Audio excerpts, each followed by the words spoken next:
Hello and welcome to episode 3 of HopScotch. I am rejoined by Dominic. Care to tell us which one you are this week? Hello Rob, hello everyone, I'm this Dominic. Hello Dominic. In that case, there's a packet of crisps and a can of iron brew on the back seat. Brilliant, Walker's salt and vinegar. You earned it, mate.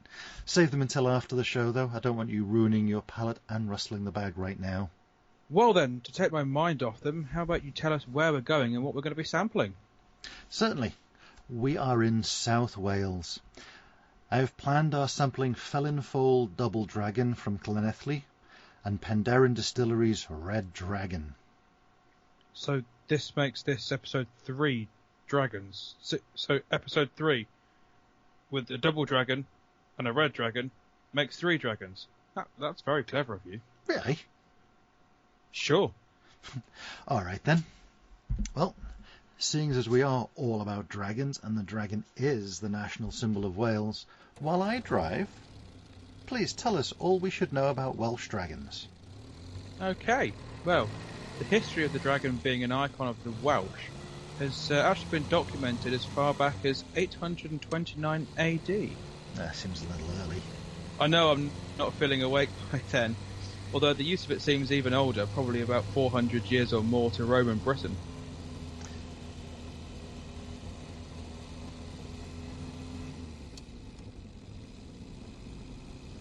And anything else? Well, the car was warm and the ride in this old Austin 7 just lulled me to sleep. You fell asleep? Yes, it says so in the script. See here. All right, fair enough. Any favourite Welsh dragons you could tell us about? Well, I liked Idris in either the engine animations. Beautiful singing voice, and the first time I heard Welsh singing. Maybe we should push on to Llanelli and Felinfoel. Let's do just that.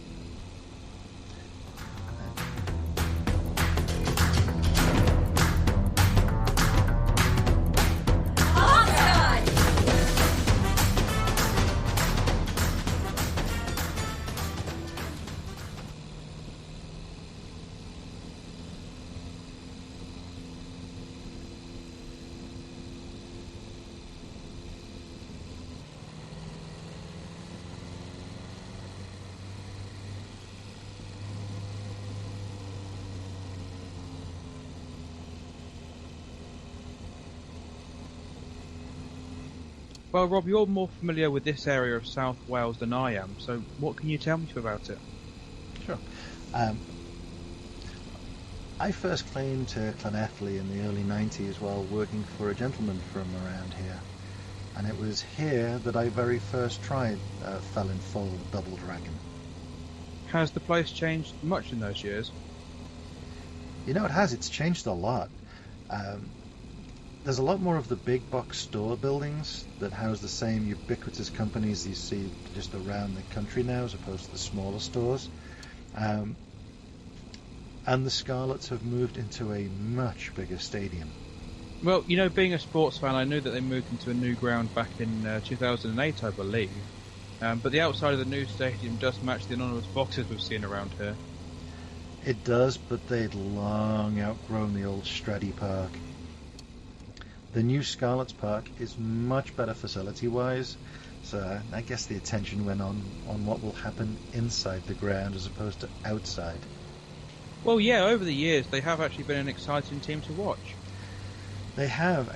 I grew up in the north, and so I was exposed more to rugby league. But having spent that time watching rugby union, you know, I came to prefer that code of the game. I found it freer flowing versus the nature of the 6 tackles, and up where I was, we had one of the greats, Jonathan Davis, who was from near here in Llanelli, and he played for Llanelli before switching codes and joining Widnes. And of course the magnificent referee Nigel Owens is just a little way from here as well, chastising players with lines such as, "This is not soccer. You're adults and you'll be treated like it. Why you act like it?" My favourite line from him is, while chastising a player, "I don't think we've met. I'm the referee." A classic. And also, I know that you're an avid aviation enthusiast, so I didn't know if you already knew that Amelia Earhart landed her seaplane 3 miles away to the west of here by the village of Pwyll on the 18th of June 1928. Oh, crikey. I knew of the flight, but I didn't actually realise we were that close. But we are away from our point. Well, the time wasn't wasted, Dom. It has put us here on the Felinfoel roads through some rather attractive lower-building houses, and there was the old pub just there, and then here is the brewery. What do you think of that building? Oh, that's some solid architecture. I think that's built to last. Oh yeah, and it has. So from what I know, the building dates from 1878, and it was built by a gentleman by the name of David John, whose other interests in the area at the time were iron and tin plate works. Okay. And that actually plays in later on, where when he retired, his sons took over the company, and in 1906 it was then registered as a limited company. Okay. But in the 1920s, the company was then managed by his daughter, Mary Ann Lou, who, by the accounts that I was reading, was quite a formidable woman who always carried a big stick. And that stick actually remains as part of the brewery. It says stored somewhere inside. I haven't actually seen it myself, but it is here. Now, in terms of some of the other bits of history, this is where the tin plate comes back in. Okay. There was one of their local rivals they'd heard was trying to be one of the first breweries to can beer. So they decided that they would be, and using their expertise of the tin plate, or the tin mining and so on, produced the first canned beer in Britain in 1935. And the way that they stopped the beer reacting with the tin was to line the cans with wax. Ah. Now, here we get to the fun part, as if the rest hasn't been. The cans are lighter than glass bottles, as they are today. So when families were looking to send beer to their soldiers and the troops overseas, it became popular to send Felinfoel over. The problem was that the wax lining in the warmer countries melts off the side of the can, allowing the beer to react with the tin. Oh. So there is a mispronunciation of Felinfoel as feeling foul. And one story has that attributed to the wax linings. But that issue was long in the past. They don't do those conical cans anymore. It's, the regulation as you would expect. And the brewery is still run by the descendants of the original David John. So it's still a family business. So what about the beer in question then? All right. So what we have is Double Dragon. It's percentage-wise, it's sort of run-of-the-mill for the UK market, being about 4.2% when you get it. They describe it as a full drinking premium Welsh ale. So using Welsh water in the same way that fine ales last time used Scottish Highland water, it's what's falling, it's what's there. So what do you think of this? Big, deep copper red color. If you hold that up, it lets some light through, but what do you think? Well, I just want to get my lips around that. Well, go for it. Try it, taste. See what you think. Ooh. There's a bit of a tangy red fruit flavour there with I've got some nutty sort of toffee overtones there. Yeah, you're reading their notes. What do you think? You see, you're one step ahead of me. Mm-hmm. It's great. Honestly, it's full bodied. It's really good. It is. I like it. I've become used to much hoppier beers, and Felinfoel has got an American IPA beer in their line. So this one has a much stronger malt backbone than I'm used to, and the hops are there. They're subtle. What hops are these? I have them as, I think they're Whitbread Golding variety and Challenger. All right, that makes sense. I mean, those are good IPA hops as well. And for our American listeners, have you got the name of their US version? Or is it the same? Is it the same as what you've got in the UK? Oh no, they're the same hops. I mean, the strains maintain their names either side of the Atlantic. The Whitbread Golding variety sometimes just is referred to as the WGV. Okay. And Challenger, if you shorten it to C, then you're going to confuse it with all the other ones, like Cascade, so they don't bother. The Felinfoel Double Dragon, what I'm feeling about this, I mean, it's a good, rich, malty beer. It's not quite a meal in a glass, but there's a lot of flavour to it. It doesn't have the high hop profile that the IPA beers do, but this is a solid, well worth pint. I'm happy with this. Well, at some point we're definitely going to we'll revisit the Felinfoel IPA. I think that's a good idea. As we get through into more IPAs, we should come back this way. There's a lot of places to visit. Talking of which, we spent a little time here. The Penderyn distillery is about 40 minutes from here, so we will provide you a short interlude and meet you there.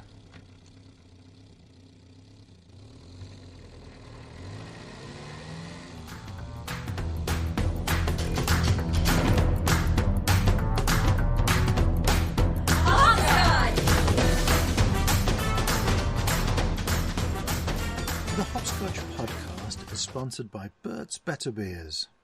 Bert's Better Beers is located close to Exit 9 North off I-93 in Hooksett, New Hampshire. They have a large selection of international, national and local beers, ciders and meads. Cans and bottles are individually priced so you can select your own beer tour. Tell Bert you heard about Bert's Better Beers on HopScotch. I expect you'll get a smile that is never far away. You can call Bert's at 603-413-5992 or visit them through their Facebook presence at facebook.com/Bert'sBetterBeers. Also follow Bert on Twitter at twitter.com/Bert'sBetterBeers. Their opening hours are Tuesday to Friday, 10 to 8, Monday and Saturday, 10 to 7, Sunday, 11 to 3. Bert's Better Beers, stimulating the economy, one beer at a time.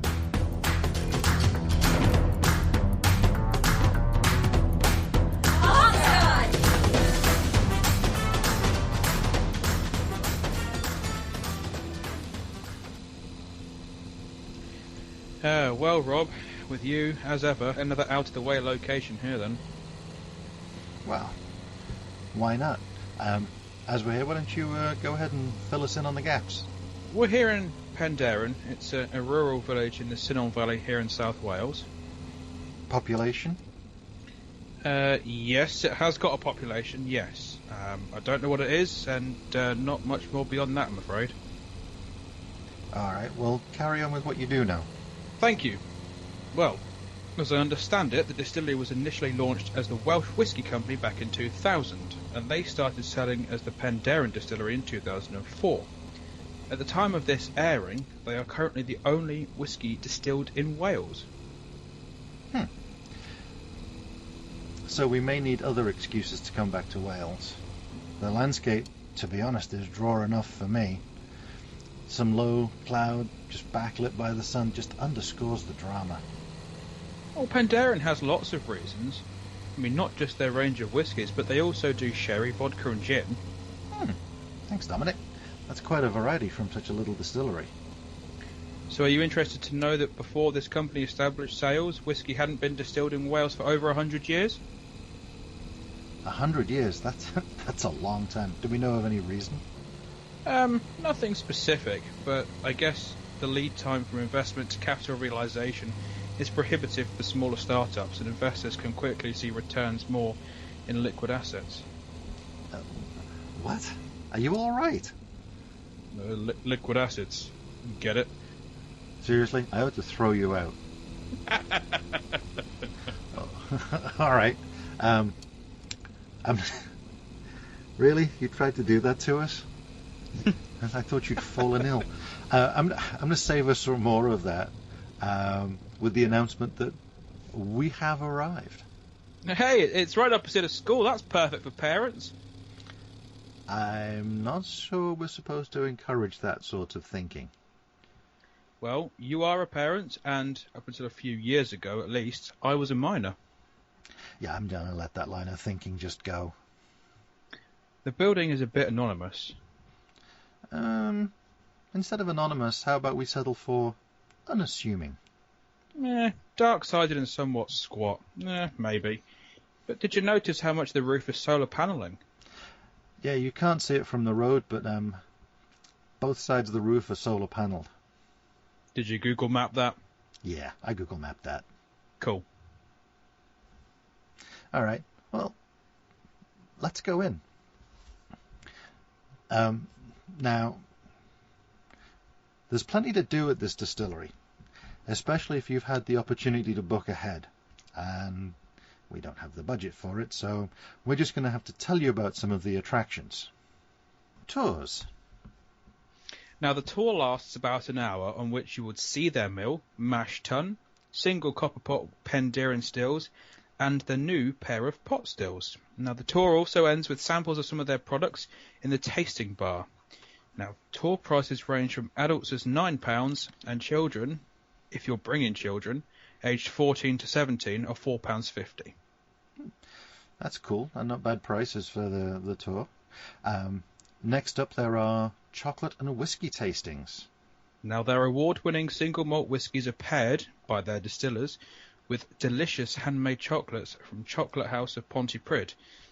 Takes around 90 minutes, but due to the intimate nature of the event, there are only 12 places per tour, and the price per person on the tour is £17.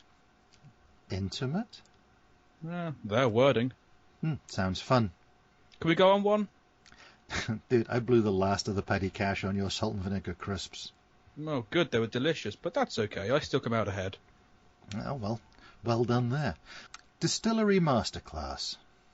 Now, for £45 a head, the website tells us this fully interactive experience offers an in-depth look into the making of our award-winning single malt Welsh whisky. Our masterclass lasts around 2.5 hours, and in order to fully appreciate the masterclass session, we strongly advise that participants do not plan to drive afterwards.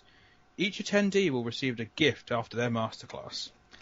I like the sound of that. If only we had £45 a head, or 45 for me, and you can drive. Good luck.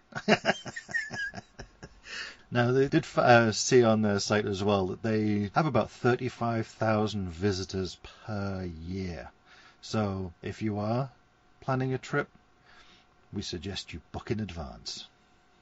Now, that's all well and good, Rob. Thank you for doing the travel agent bit. But this is too much talking and not enough tasting. Well, it's a bit of a travelogue. So, as part of their main thing, Penderyn has 3 dragon whiskies. There's the Legend, Myth, and Celt. The Legend is described as a Madeira-finished single malt whiskey. The Myth is, again, a single malt matured in a range of specially selected former red wine and bourbon casks. And the Celt, again, single malt, finished in an ex-peated quarter casks. And all 3 of those are about 41% alcohol by volume. The one I wanted us to try was the Legend, because of the 3, to me it sounds like the most appealing to my palate. Also, it evoked memories of Clannad and the album Legend that went with the Robin of Sherwood TV series, which I always found to be hauntingly beautiful. I know technically they're an Irish group, but the traditions of the Celtic legacy live on in each, so it works for me. Yeah, just work with what you got, Rob. All right then, legend it is. So, here it is in the glass. What are you thinking? Just on the nose alone, I've got aromas of fresh apples and citrus fruits, which is lovely. Intermingles with a bit of cream fudge and sultana raisins. I'm liking this so far. Their website's really helpful to try and work out what it is that you're sniffing. That's the magical podcast, kids. I'll be honest, I don't always get a whole lot out of the nose of anything. A fresh IPA, sure. And it's just, I like the headiness of the aroma, the feeling of, good things are about to be tasted. And when you do, the fruit nature of it that Dominic was just referring to persists. And so it's a whiskey that has been, as it says, mellowed in Madeira, which is a fortified wine. So it inherits that smoothness and the sort of the feeling of the Madeira cake taste. So it's, yeah, it is a lot of fruit. A lot of fruit. A lot of fruit. Back in 2015, this thing took gold at the Global World Whisky Masters. Is that a snooker tournament? Oh, I hope not. I want to enjoy it. I don't want to sleep through it. Are you getting anything else other than fruit? I like it. I like the headiness of it. I like the way that it's just smooth. It just sits. It's now. Go on. Well, I was going to say, if one was to purchase a bottle, do we have a rough idea on how much one would be expected to pay for a bottle? No, not yet. Good. We've covered the consumer advice there. We don't have a price per bottle, but I was fascinated to find on the site that it is possible to buy your own cask. Tell us more about that, Rob. Are you in the market for buying a cask of whiskey? Well, if one's available. All right. Well, your initial down payment to secure the purchase of the cask is, according to their March 2017 sales sheet, £2,300. Bloody hellfire. There are further costs that come due at the time of bottling. Okay. The duty is going to set you back £2,672. Damn that duty. As you say, damn that duty. Bottling, which they estimate to be 50 cases at £15 a case, comes out at £750, which gives you a subtotal of £5,722, upon which there is then VAT of £1,144.40, giving you a total cost of £6,866.40. I might have that 40 pence for you if that's what you want. Well, that's only due at the time of bottling, mate.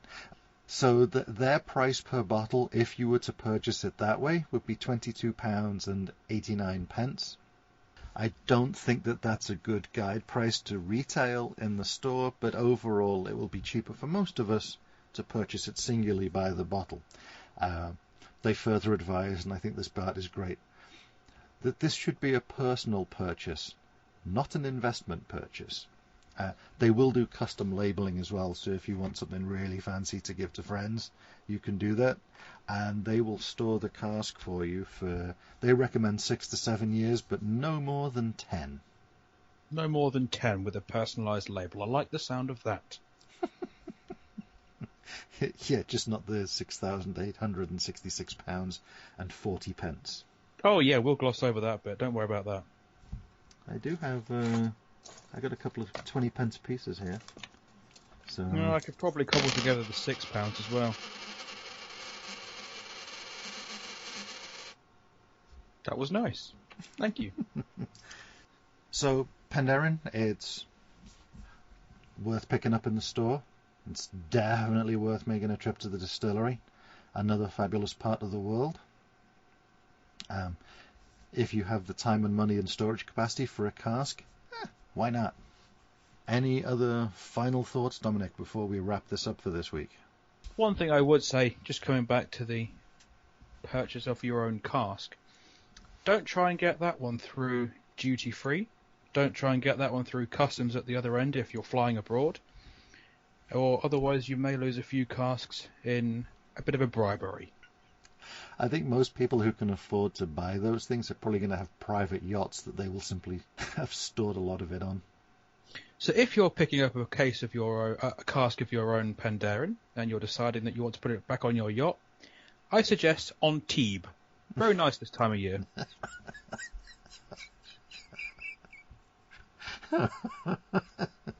Do we want to add that to a list of future destinations? As long as there's whiskey. All right, noted. I think we can wrap this up for episode 3. Let's do it. You can find out more information on this episode and the others at HopScotchPodcast.com.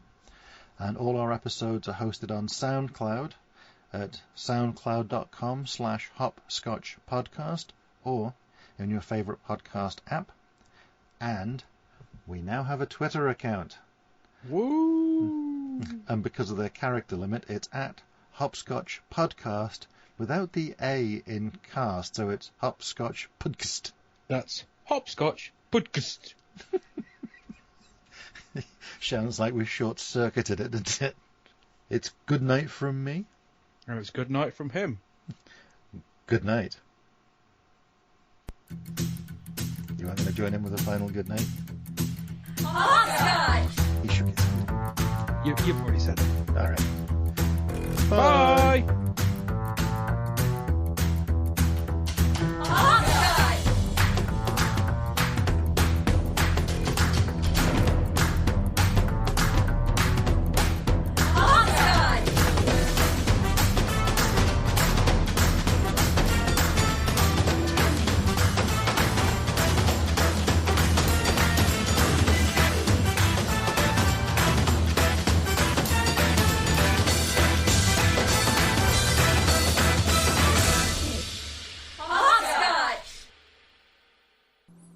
Some of the sound effects used in the production of this podcast have been obtained from FreeSFX. They are available at http://www.freesfx.co.uk.